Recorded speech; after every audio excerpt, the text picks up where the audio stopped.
Hey there, nation, and welcome to the show where we help you to play miniatures wargaming on a budget. It is I, Commander Cheapskate, and welcome to Necromunda Hired Guns, your ultimate guide to the gritty underhive of Games Workshop's Necromunda. In this series, we dive deep into the fascinating world of hanger-ons, brutes, and hired guns. Whether you're a seasoned gang leader or just step into the dark quarters of Hive Primus, our in-depth analysis will help you master these valuable allies and assets.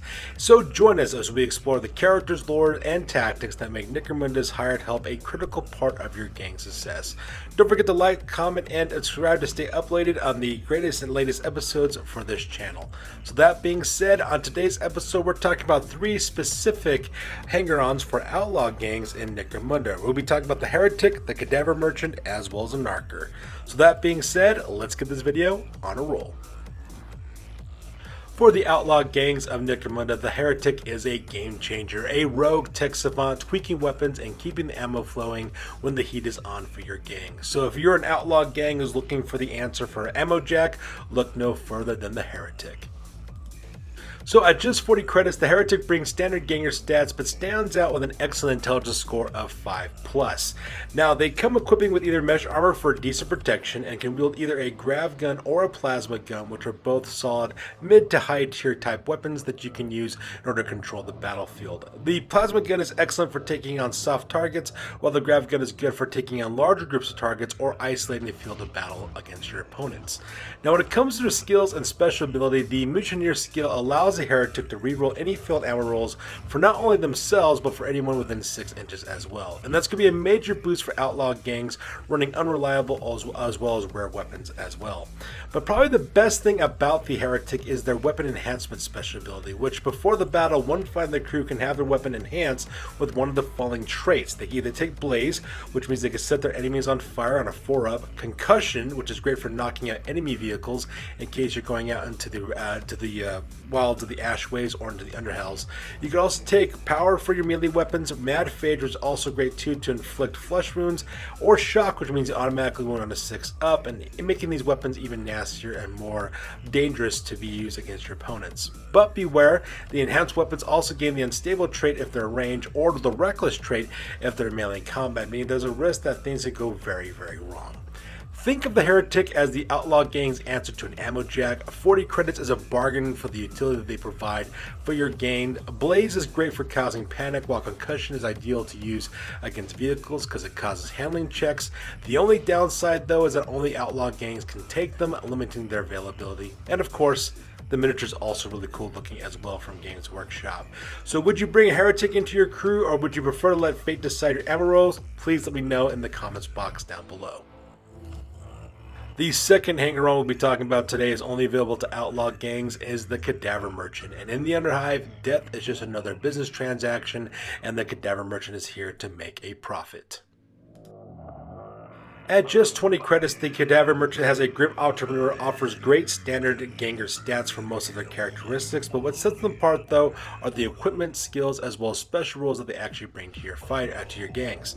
Now the Chain Axe is a brutal close combat weapon to begin with +1 to hit in close combat, making this fighter strike at a weapon skill 3, making the attacks more reliable. And at striking at strength 4 with -1 AP as well as 1 damage, it is quite devastating as well. But wait, there's also more when it comes to this character. He has disarm, parry, as well as rending with that weapon, meaning you can neutralize enemy attacks. You could also defend better in close combat, and you have a 1 in 6 chance of dealing 2 damage instead of 1 with that Chain Axe. Now when it comes to their skills and special rule, they do come with fearsome, so if an enemy wants to charge you, they have to pass a willpower test first and fail, they lose their activation. But probably the main reason why you're taking this fighter is because of the Cadaver Dealer special rule. After a battle, you can sell all dead fighters for D3 times 10 credits, which is a solid income source for outlaw gangs, especially if a lot of people are dying in your previous gang as well. And as an added bonus, if you decide to use this character for an Uprising campaign and you decide to use this character, your gang gains an additional portion of meat in the post-battle actions. It is kind of limiting because of that for the Uprising campaign, but every little bit helps in an Uprising campaign, so might as well go for it. So as for final thoughts, it's one of the few hanger-ons an outlaw gang can take, and for 20 credits it's a bargain. Cheap, effective, and with a guaranteed way to make money every single time you inflict death on the battlefield. And if you're playing an Uprising campaign, this is a practical must-have, because having those extra portions of meat will be able to keep your gang longer in the campaign as well.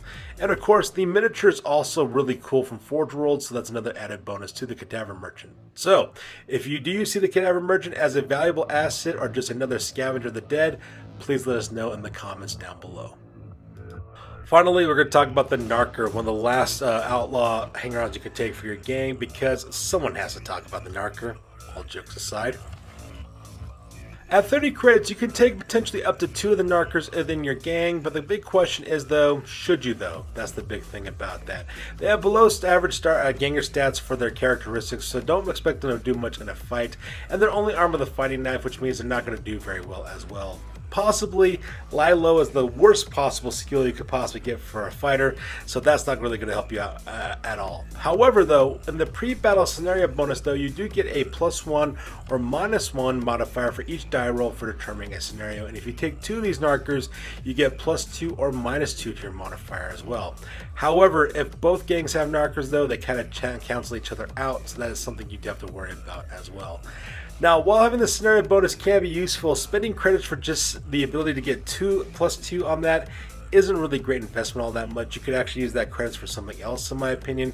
And if you're looking to influence scenario selection, you're probably better off just hiring a Divination Psyker or having an alliance of some sort as well. The only cool thing is, though, the miniature is cool, and if you're going to get the Cadaver Merchant, it automatically comes with it, so why not? So will you be here to make the Narker great again, or will you stay forgotten in the Underhives? Please let us know in the comments box down below.